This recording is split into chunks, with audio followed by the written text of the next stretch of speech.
In 2003, when Second Life opened its digital gates, many believed it was merely a game, a curiosity of pixels and avatars. But it was never just a game. It was a mirror, a laboratory, a philosophical experiment disguised as software. For the first time in human history, identity was no longer bound by bone, geography, or gravity. Inside that world, you could fly without wings, change your face without surgery, shift your gender without permission, build cities without permits. You could speak when you were shy. You could dance when your body could not. You could become an architect, a dragon, a poet, a star, and something extraordinary happened. We learned that identity is not a fixed sculpture carved by biology. It is a living process. In physical life, society edits us constantly.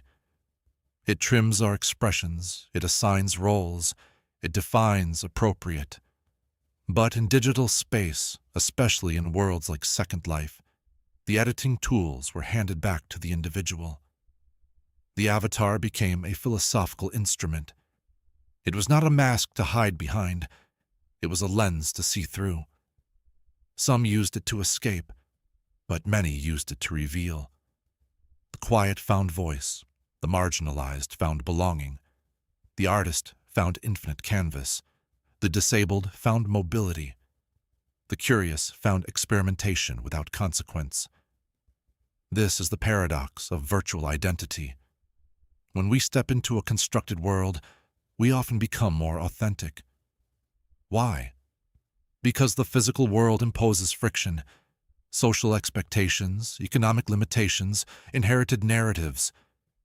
Digital space reduces that friction. It allows the soul to prototype itself. But let us not romanticize blindly. The digital self is not a replacement for the physical self. It is an extension, a parallel architecture of being. We are no longer singular entities. We are layered identities, biological and digital, embodied and encoded. We wake in one world and log into another. Our consciousness flows between them like light through fiber optic cables. The balance is delicate. If we neglect our physical roots, our breath, our touch, our presence, we risk becoming disembodied abstractions. But if we reject our digital selves, we deny the evolution of human expression. Second Life taught us something profound. Communities built of code can hold real emotion. A wedding in a virtual chapel can carry real love.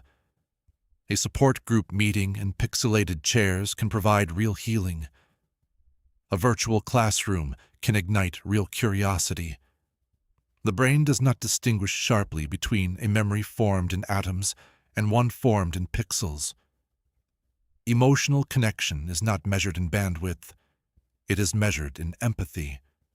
And so the virtual world became not an escape from humanity, but an expansion of it. The beauty of digital freedom is creative sovereignty. The danger is disconnection from embodiment. The task of our century is not to choose between the physical and the digital, but to harmonize them. By 2050, the Metaverse will not feel like a separate place. It will feel like a layer of reality, persistent, immersive, seamlessly integrated with daily life. Augmented lenses will replace screens. Avatars will be intelligent extensions of our cognition. Digital property will carry economic weight equal to physical land. Art will exist simultaneously in tactile and holographic form. But the deepest transformation will not be technological. It will be philosophical. Children born into that era will not ask, is this real or virtual? They will ask, is this meaningful? And that is the question that will define the future.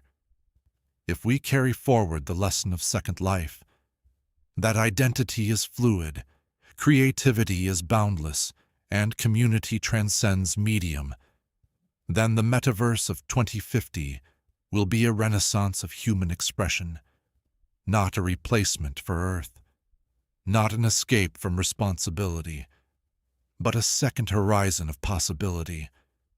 In the end, we remain human, carbon-based dreamers building silicon-based mirrors. The digital world does not steal our soul. It reveals its architecture, and the future belongs to those who can walk gracefully between both worlds, grounded in their humanity, yet fearless in their imagination.